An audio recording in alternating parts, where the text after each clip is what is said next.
Hello, hello, hello. Thank you so much for joining us for Disability 101, Ensuring Practices for Disability Representation and Inclusion. I am Tatiana Lee. I'm the Senior Associate of Entertainment and Media at RespectAbility. We are a disability advocacy organization, and we are going to go through this presentation. Just to quickly introduce myself, to describe myself for our blind and low vision participants, I am a brown-skinned Black woman wearing a green dress and glasses. My hair is in a kinky curly puff, and I'm wearing dangly earrings. And my preferred pronouns are she and her. Thank you so much for joining us. We have a wonderful session for you today, but before we dive into it, I want to pass it off to my colleague and fearless leader, Jennifer Laszlo Mizrahi, to introduce herself. I want to thank Candid for hosting us today. What a fabulous organization Candid is, providing tools, techniques, and tips to the philanthropic, nonprofit, and other do-good community. I am Jennifer Laszlo Mizrahi, as you heard, founder and president of RespectAbility. I have light white skin, and I'm a middle-aged lady wearing a red shirt. My pronouns are she, her, hers. And I am delighted to be with you today. And I will say that Tatiana is going to do most of the presentation. I have just a couple of slides, but we are going to take your questions. And so when you have questions, put them into Pathable. And when we're done with the formal presentation, we'll be very interactive. So we're very glad to have you here today. Thank you so much, Jennifer. So let's dive right in. So these are people with disabilities. Some faces are familiar, you may know, like our president, Joe Biden, Stephen Hawkins, Greta Thunberg, and so many others. These are people with disabilities who are very successful in their field, what they do, and are leaders in what they do. And they all are very open and public about their disability and actually contribute their disability to why they are so fabulous and amazing at what they do. So this is just to show that you never know who has a disability. So just some things to think about. 61 million people in the US have a disability. That correlates to 1 in 4 adults who have a disability. And that's physical, sensory, cognitive, mental health, and or other. And people with disabilities want opportunities just like anyone else. A lot of people assume people with disabilities don't want to work. They want to, continue to collect government services and things like that. But no, we want to work and be in the workforce and be in nonprofit and so many areas of serving our community. Now, what does the US define as a disability? The US government defines disability as a physical or mental impairment that substantially limits one or more major life activities.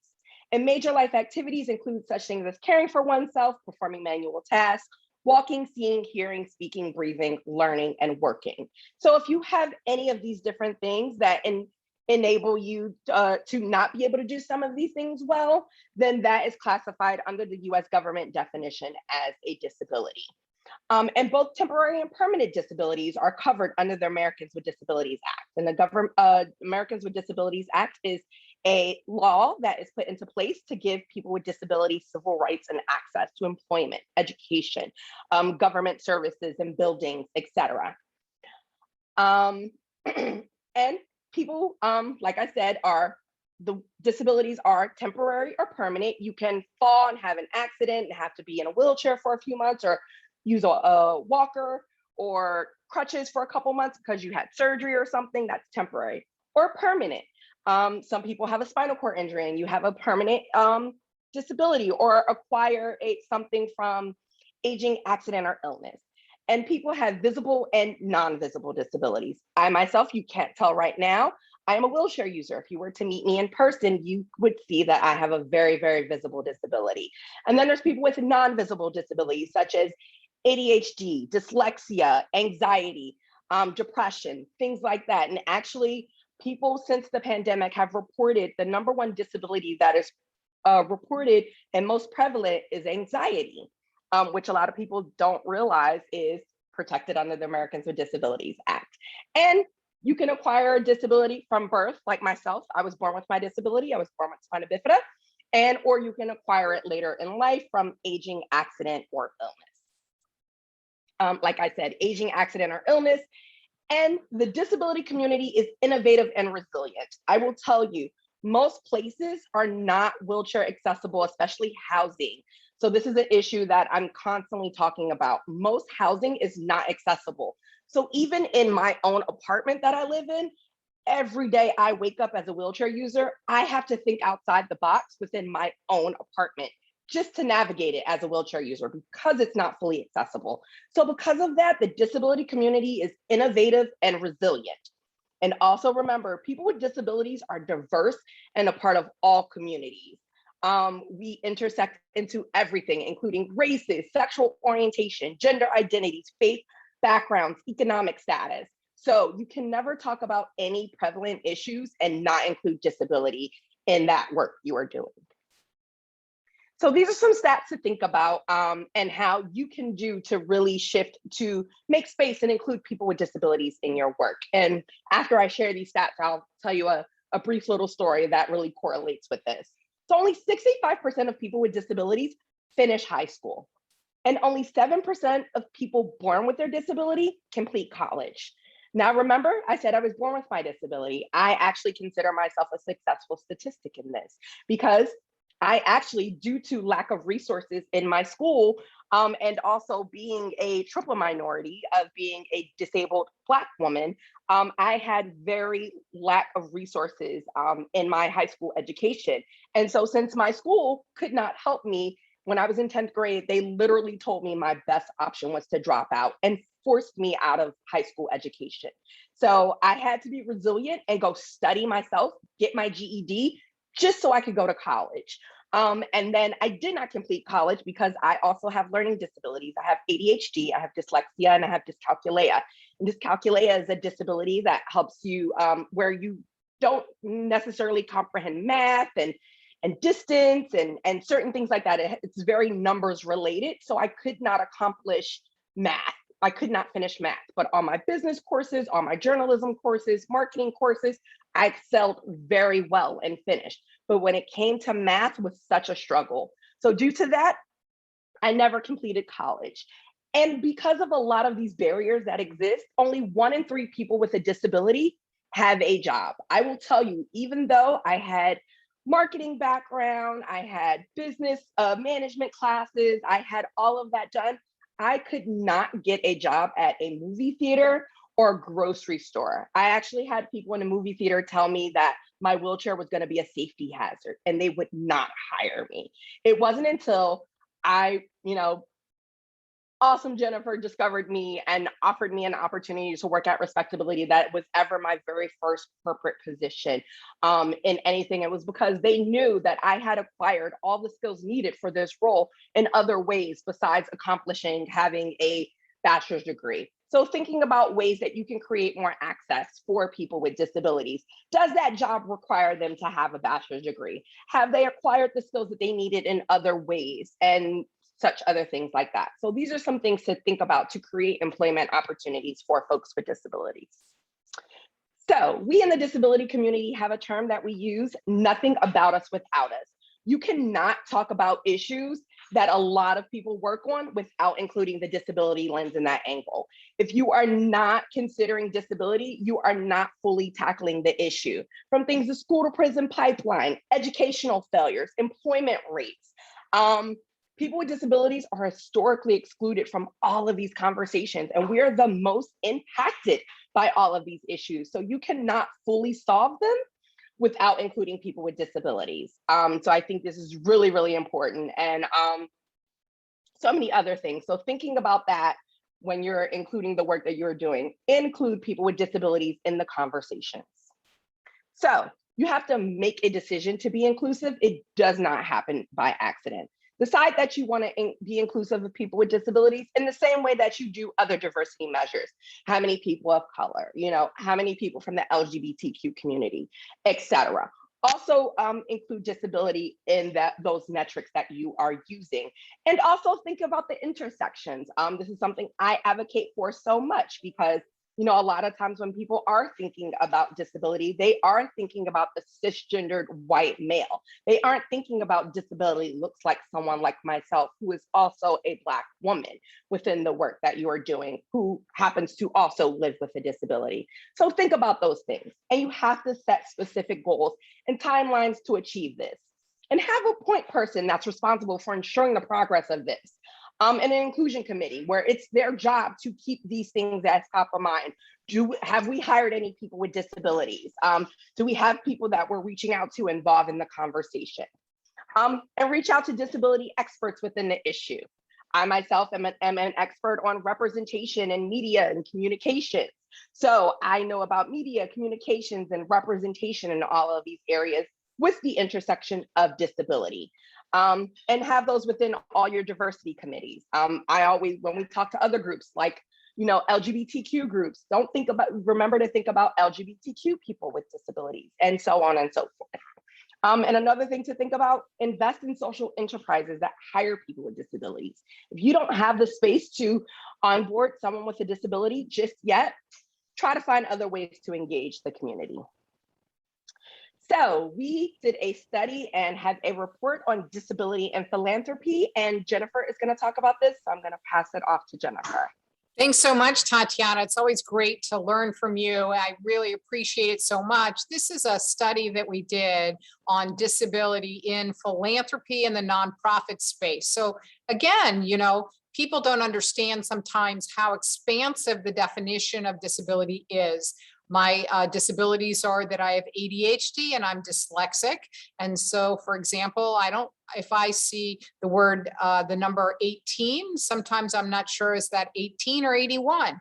It's hard for me to see. And thank goodness for spell check, which has been a lifesaver for me and really enabled me to achieve so much more. But these issues are so important in philanthropy and nonprofits because, as Tatiana said, 1 in 4 adults in America has a disability, and we want to be able to show this. So the report is of 5 focus groups and a large poll. And what we did was we asked these nonprofits and foundations, what are they doing to include people?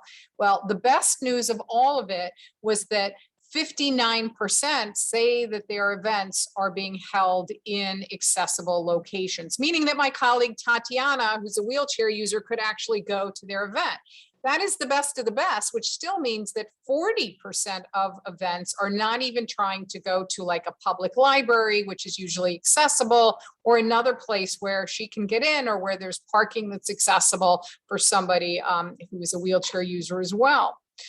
Only 14% are saying that they're ensuring that people who are deaf or hard of hearing can participate by making sure that video content has captions. So if you look at the bottom of today's Zoom, what you will see is there's like a CC at the bottom. Maybe you've never used this feature, but if you go to the bottom and you click the CC, you will see instant captions. Tatiana's going to tell you more about this later because it's actually free. So there's no excuse not to have captions. What we see is that many organizations are not including people with disabilities because we ask these organizations who they serve. 66% say they serve people with disabilities, but only 24% of nonprofits and philanthropy, so they even have a single person with a disability on their board, which is really stunning because most boards have at least 10 people. So if you have 10 people on a board, there should be at least 2 or 3 people with a disability on your board if it was to be the same as what is average in the US population. But you see that 3/4 of nonprofits are saying not a single person with a disability on their board and not a single person in their professional leadership or management who self-identifies as being part of the disability community. Next slide. Now, these performance metrics matter. And so a lot of the folks on this session are actually from libraries. So you probably check a lot of data and track things. And if you're a foundation, you track things. So it's important to ask, are you representative of the people that you serve? Is your team representative? And what we find is that we see more people, more organizations are not doing tracking to make sure they're in sync with the people that they serve. But even amongst the 28% who are trying to see that they represent the people they serve. If you go to the next slide, you'll see that above that slot on the next slide, I think we're ready. Yeah. You'll see that so many of those who are doing tracking are not asking if there are people with disabilities in the group. So in other words, as Tatiana mentioned, we see that diversity, equity, and inclusion efforts are generally not including disability, which means you're missing 1 out of 5 people in our country, or 1 out of 4 adults, 7 million children, 22 million working age people. Next slide, please. Inclusion does not happen by accident. It's intentional. You have to really focus on it and make sure you do it. And what we see is the majority of organizations are not doing intentional inclusion and not asking about being inclusive. Next slide. A real success story is the Ford Foundation, which 5-6 years ago didn't do any disability inclusion, and now they're doing a lot. And so I suggest that you look at these links at your convenience and other things on their website, because they've really turned themselves around. But the key is that you don't need to be the big fat guy who has all the money like a major foundation. A teeny tiny organization can do a heck of a lot with really almost no money. Next slide.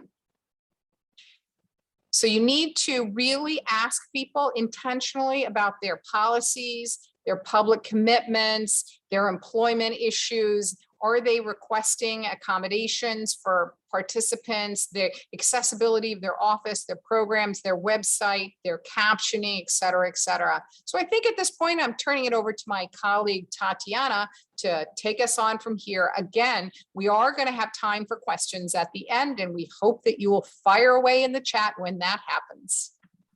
Tatiana. Thank you so much, Jennifer. So I'm going to cover just a lot of different ways that you can think about being accessible and intentional in the work that you're doing to make space, to really have full inclusion of the 1 in 4 people that live with a disability. So first, we're going to cover words, because as we know, the words that you use matter. So first of all, one of the things that we often say is use the word disability. It is not a bad word. Like I said, we have the Americans with Disabilities Act that actually gives people civil rights to access and to resources and employment to live out full lives in society. It's not called the Americans with Differently Abled Act. It's not called the Americans with Special Needs Act. Use the word disability. Euphemisms like differently abled or special needs were words that were created outside of the disability community, and majority of people within the disability community find very much offense to these words. And you would use the word non-disabled instead of able-bodied or normal, because you would imply that someone is able-bodied, and say, for instance, that would take away someone who has ADHD or dyslexia because their body is able. And then also calling someone normal would imply that someone with a disability is not normal. And you wouldn't use words like he suffer from or confined to. I am not confined to my wheelchair. I can transfer to my bed. I can transfer to a car and go places. If anything, my wheelchair gives me freedom to be able to leave the house, go to the store, go hang out with friends, do different things. So instead, you would use words like wheelchair user. And this is something that we often see in our communications field and a lot of the work that we do. People often very much a lot of times use the word crazy. This is something that the people who are a mental health community really do not like. So eliminating the word crazy in conversations and writing that you use. And avoid referring to the disabled the disabled in the same way you wouldn't refer to the Asians or the Jews or the African Americans. Consider using terms like the disability community or the disability activist.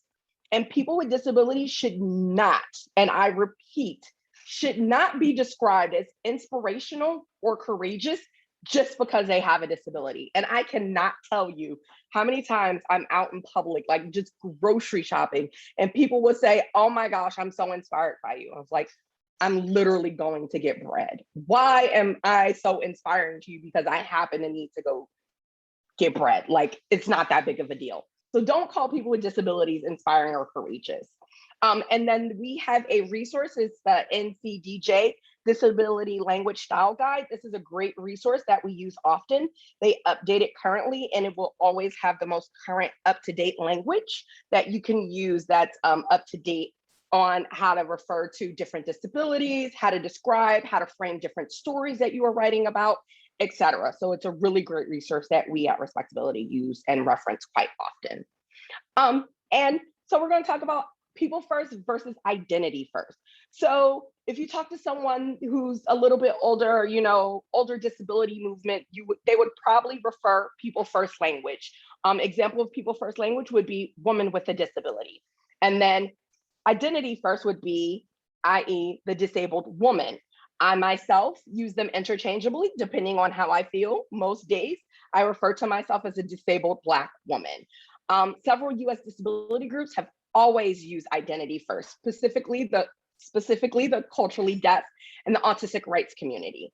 So thinking about that, and a lot of the younger generations are reclaiming the word disability to the point that they will use identity first. So if you talk to some people as myself that are in their 30s and their 20s, more likely they're going to use identity first, which is disabled person. So, but when all else fails, ask the person, engage in conversation with them, and ask them what they would like to be referred as. In the same way you would ask someone, what is their pronouns? Always ask them, what do you like to be referred to? And when all else fails, call them by their name. At the end of the day, my name is Tatiana. And so Jennifer touched on the study that we did, but one of the things that we found out that organizations, 44% do not depict people with disabilities, with visible disabilities. Examples of having people in your marketing material, internal and external, in your advertising, people using wheelchairs, people using a cane, people with Down syndrome, etc. 44% of nonprofits and organizations that we surveyed said no, they do not include visual photos of people with disabilities. And I will tell you, as a person with a disability, if I see in marketing material that I don't see anyone that I can identify with, that already is a flag that you aren't considering my needs or that I'm included. So these are things to think about if you really want to think about including people with disabilities. Having photos of someone in a wheelchair, someone of color in a wheelchair, or someone of color that has Down syndrome, things like that. That shows to me that you want to be intentional about including people with disabilities, and that is going to want me to engage with you. So not only should you have people with disabilities in the marketing material that you have, but is your material accessible for people with disabilities to consume? One of the things is, especially in social media, is what we call alternative text. Alt text helps image content. So when you have image on social media, images on your website, alt text allows for folks who have screen readers to be able to consume the content. So most phones nowadays have what we call screen readers. We have the technology out there, and it's used for folks who are blind or low vision. So can someone who is blind or low vision go to your website and consume all the awesome information that you have available, from the stats that you have, from the employment application to the event you have going on? Can their screen reader consume all of that content so that it can read it back to them? And so screen readers, alt text will convey the message. So it conveys the important information in the content. Sorry, I was getting a little tongue-tied.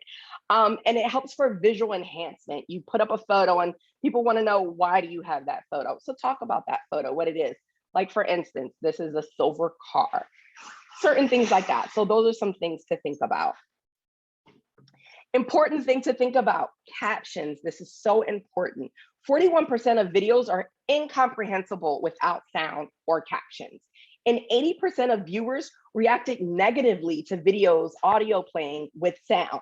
So that means not only that people who are deaf and hard of hearing are consuming the content with captions, so are people that don't, because some people just want to turn the sound off and just want to read the captions. So you are making an inclusive space for people who are deaf and hard of hearing and people who aren't.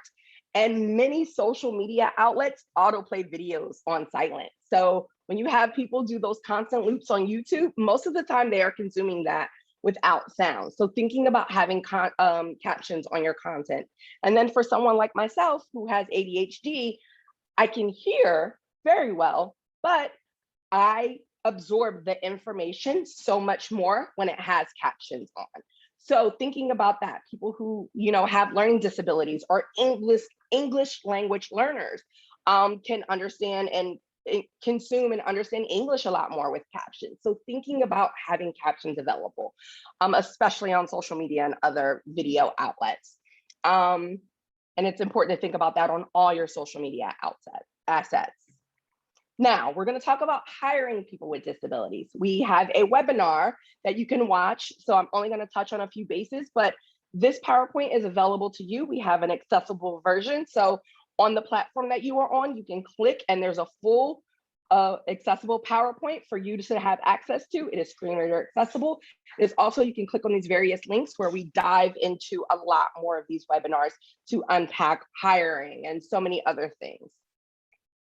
So there was a study done by Accenture, and they found that companies that embrace talent with disabilities saw great results in their bottom line. And disability inclusive companies have a higher productivity level, low staff turnover rates, and twice as likely to outperform their peers. And I will tell you, as someone who has had such a hard time gaining gainful integrated employment, it's so hard that once you do find something, you're going to be loyal to that employer because they chose you, because it's so rare that someone picks you, especially when you come from multiple marginalized communities like myself. So you're going to be loyal to that company and you're going to really bust your butt to work hard for this company because you know they see the value in you. And also, that's some stuff, studies to think about. So thinking about those things. And why also engage the disability community? People with disabilities, like I said, because the world is so inaccessible to us, we have great problem solving skills because the world is just inaccessible. I saw someone in the chat box talked about how they realized New York City was inaccessible when they acquired a temporary disability. Yes, New York City is one of the most inaccessible cities in the United States. So because of that, every day of our lives, people with disabilities, we have to be innovative and think outside the box. So we make amazing problem solvers. And we also found out in this study that companies that recruit and support talent, support them in a full, integrated, inclusive way, had a 30% higher profit margin. 30% higher profit margin. So it is a win-win to be inclusive of people with disabilities. And we are an untapped talent pool. So know your customers. And also, we know the customer as well. So we can help you bring in more people with disabilities because we know the audience. Overcome the idea of we can't find. This is about recruitment and things like that. All the time, people say, well, we want to hire people with disabilities, but we can't find any. First, you have to be intentional and make the decision. I want to be inclusive, and it does not happen by accident, like my colleague Jennifer mentioned. Find individuals ready to step into this position. I will tell you, Jennifer hunted me down. She stalked me on social media. She found my phone number, called me, offered me a position, and was like, I want you to come work with us. She was very intentional and adamant about finding someone that could step into this role of doing media and representation of disability because I'm an activist in this space. And so it was something I was already very passionate and knowledgeable of. And all I needed was a shot and an opportunity for someone to just give me a chance. So when you find that talent, really sought them out. We are out there and ready to step into that position. I've now been at RespectAbility 2.5 years, and I love the work that I get to do every day because I get to talk to awesome folks like you all day and answer your awesome questions and talk about the things that I love. So with that, then you continue to build the pipeline of people with disabilities and seek disability community partnerships, attend disability-centered events. You can go on social media. There's disability hashtags. Do hashtag disability, hashtag disability employment. Actually, this month is National Disability Employment Awareness Month. You can actually look up that hashtag and find talented people with disabilities that are advocating for employment opportunities. So seek out disability employment activists that are doing this work to help with, finding more people that you want to hire. So thinking about things like that. And be very proactive in your outreach. And another thing, tap public systems like rehabilitation and workforce services. A lot of times they have candidates that are people with disabilities that are looking for employment. So say, hey, do you have any candidates that has an expertise or an experience in XYZ and happens to have a disability? Just do that. You never know. And someone might say, you know what? Yes, I do. And they've been really looking for something and ready to step in. You never know what you might find, but you have to be intentional. So MacArthur Foundation, we have a grant at RespectAbility. We have a leadership program, which I started out as a leader in our fellowship program, which then rolled into my position at RespectAbility. It was a great program where I learned so much in how to engage effectively with activists, with public service, with philanthropy, with the government. In so many areas, I learned how to really, step up my advocating, because I started my activism on the internet, on social media. And so taking it and, making it and pulling it together and being more effective in the way that I communicate and really create policy change in so many other areas. I learned that in my fellowship at RespectAbility. So we have a fellowship program where we are developing the next leaders. So, and we have this grant and that we are training them for them to, dive into opportunities within philanthropy. So check out this philanthropy fellowship that we are doing. We have candidates that might be a great fit for your organization. So you can click on this link, find out more, and reach out to RespectAbility. We can help you find amazing candidates that are ready to step into positions within your organization. So one thing since the pandemic is virtual events. We really stepped into doing virtual events. Well, I will tell you, people with disabilities have been looking for things to be hybrid since before the pandemic. We have been asking for accessible work and work from home environments since the beginning. And so many employers had said, oh, there's no way people can work from home. It's not going to work. But you saw as soon as the pandemic hit, everyone worked virtually from home. So really thinking about continuing creating services and different events and thinking about keeping a hybrid thing and creating virtual and in-person events. And so we're going to talk about that. So when you think about access, do you think about these? Do you think about all these symbols that create access? Like, is it wheelchair accessible? Is there captions available? Do you have handicap parking? Do you have ramps? Well, I don't like handicap parking. I like accessible parking. We have to change a lot of our language, things like that. So these are things to think about to create access and opportunities. But are you thinking about it in this way? Are you including people with disabilities in the conversation? Are you engaging them? What do you think about this topic? Hey, if you're talking about climate change, which is something that is so prevalent right now, what do you think about climate change as a person with a disability? Because I think people don't realize people with disabilities are very much affected by climate change and so many other things. We were very much affected by the pandemic. We at RespectAbility had to really advocate for making sure that food, if you are on, government services and you receive SSI, can you have your groceries delivered to you? Because people with disabilities couldn't go out to the grocery store and do their own grocery shopping. Thinking about advocating for medical rationing during the pandemic, and even now, the hospitals are so full. When they were prioritized who needed a ventilator, people with disabilities and especially people of color with disabilities were last in line to be considered to have a ventilator. So if I got sick with COVID, I've been safe this whole time, knock on wood, but if I needed a ventilator and someone who was non-disabled and a cisgendered white male or a cisgendered white woman, who was in great health condition, if they had to choose who was going to get this one ventilator, it would go to the cisgendered non-disabled person over me. So these are things that we had to think about. And so when you're thinking about COVID and climate change and housing and all of these things, are you thinking about those additional barriers that exist for people with disabilities and engaging them in these conversations? Because you are not going to be able to tackle the root of these issues without including people with disabilities. Even within the Black Lives Matter movement and talking about racial equity and things like that, 50% of people who are harassed and killed by police and law enforcement are disabled and Black, including Sandra Bland, Elijah McClain, and George Floyd were all Black and disabled, but they did not include the disability angle in those things. So if you really want to get to the root of these things, you really have to look at the disability lens. So thinking about including us fully in the conversation.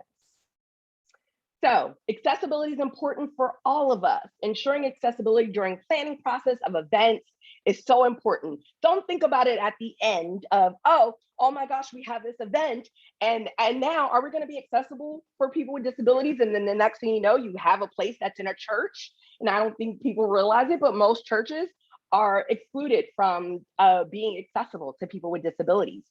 When the Americans with Disabilities Act was brought in, churches and any religious services or anything like that was excluded. And so because of that, a lot of churches aren't. So if you have a event going on in a church, more than likely it's not going to be accessible to someone like myself. So if you thought of that planning before, you would have then went to a library, because a library is included in Americans with Disabilities Act and has to be accessible for people who are wheelchair users and others. And just things to think about, even if someone doesn't ask for accommodation, 20% of people in the US are deaf and hard of hearing. That is 48 million Americans. And more than 1 million people in the US are blind or low vision. And 12 million have low vision. More than 5 million people in the US are English language learners. So if you want them to really get English better, thinking about having those captions. While not everyone knows they have one, likely more than 40 million Americans have a learning disability. Like, some people don't realize they have a learning disability. And then also remember, anxiety and all those things that are so prevalent now more than ever. And then thinking about the millions and millions of folks that are now gonna experience different things from having long COVID, from people that contracted COVID and now they're dealing with long COVID. They are now a part of the disability community. So really the stats of disability is going to rise so much more. So thinking about really including everyone. And again, you have to be intentional. It's easier to think about it from the beginning than making changes later. I will tell you, in the work that we do in entertainment, we worked on a project and we talked with the production about being accessible from the beginning. And they actually said it was a lot easier and it was cheaper. It was cheaper and it was easier to think about accessibility from the beginning, and it benefited everyone. So we have this idea of universal design. So think about universal design, which means making everything accessible from the very beginning.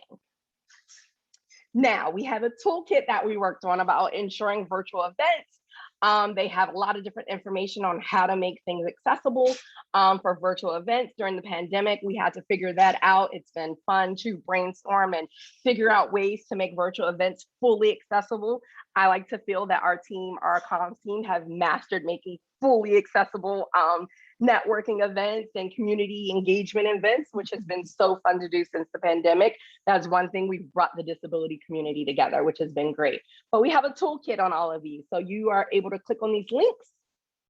And hybrid events, like I said, as you're starting to think about going back in person, thinking about hybrid events, creating that space. Like, is your event live streamed? Or do you have visuals of the ASL interpreter, so that someone that is watching from home, maybe because they have an immune compromise and really aren't comfortable about going out yet, and then maybe they're deaf or hard of hearing and need an ASL interpreter. So thinking about that, ensuring that you have CART or AI captions or something like that's presented here. In Zoom, most Zoom and other platforms and different things have AI captions or an option for you to assign someone to caption. So those are a lot of different resources that you have. And then also another thing to think about, if you have the in-person event and you don't have the capability to live stream, do you have an accessible recording that you can then present with maybe a password protected, depending on the conversation you're having, a password protected one that someone can replay and use a transcript, and someone who is deaf and hard of hearing to be able to have the transcript and get the conversation that was had. So those are some things to think about. And we have so many resources to unpack those and, talk about those and different resources that are available. So remember, don't forget about turning virtual allowed more folks to participate in in-person events. Oh, sorry, I reworded that wrong, sorry. Don't forget how turning virtual allowed more folks to participate as we go back in person. So like I said, hybrid. One of the suggestions that I give everyone in the consulting that I do when it comes to events, hybrid. Hybrid needs to be in everyone's vocabulary when it comes to events that are going on. Best practices for virtual events. Each person should say their name, like Jennifer and I did earlier. I said, I'm passing it back to Jennifer. She said, I'm passing it back to Tatiana. So then that way someone that is blind or low vision knows who's speaking. And then as you saw, we described ourselves. So that gives the person a chance to understand who is speaking so they can get kind of some representation of who they're listening to. And also for people who are nonverbal, give them the option to put information in the chat box if they want to say hi or ask a question, giving that option to put in the chat box. And the ASL interpreter should be in a video at all times. And if you're doing a meeting that's over an hour, think about giving breaks to people so that someone that maybe has fatigue or anything like that. I know that is something that people with long COVID has been saying that they, deal with, where they get tired really fast. So if you're having a long event, giving people 10-minute breaks. These are some things to think about to really be inclusive. So that is the end of our presentation. Here are myself and Jennifer's email addresses. If you ever have any follow-up questions, we love to be a resource for any questions you have so that you can be intentional in being inclusive. So please use that to reach out to us. If you have any questions, we are always happy to help. And yeah, so we will take questions. If you have any questions, I haven't had a chance to look at the chat box. I will leave that up there and I will close this in a minute and answer any questions. How are we on time?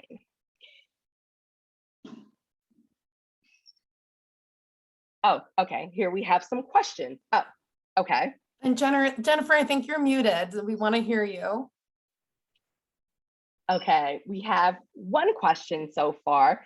Oh, someone said, do you have a recommendation for best platforms to use when hosting a hybrid event, in person and virtual? One of the things that I love that we've used quite often is Zoom. Zoom to me has been the most accessible for a few different reasons. You can have someone, you can either have AI captions, you can have someone, hire someone to be there to sign or, write the captions or write what's gonna be said. So those two options are there. You also have an option to have and assign an ASL interpreter. And there's just a few things you got to do to make sure the ASL interpreter is visible. And then not only that, Zoom is easy to project, say, somewhere like Facebook and other places like that. So if you want to then have Zoom and then, project it to Facebook, some people can watch it on Facebook or join the Zoom and it really be really interactive and inclusive. So to me, my highest recommendation would be to have Zoom. And yeah, that would be, I didn't know, Jennifer, if you had anything you wanted to say or anything that we missed.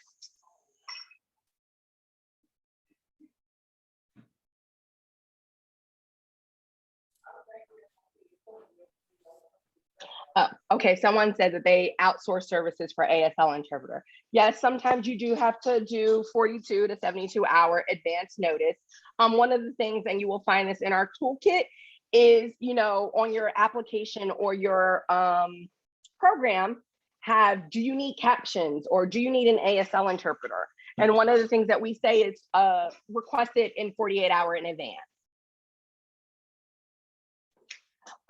48 hours in advance so that you can make sure you do all the required things you need to do to secure that ASL interpreter. So giving the people that want to be invited, saying, if you need accommodations, can you let us know in 48 hours or 72 hours, etc. Thanks so much, Tatiana. Jennifer, are you able to hear us?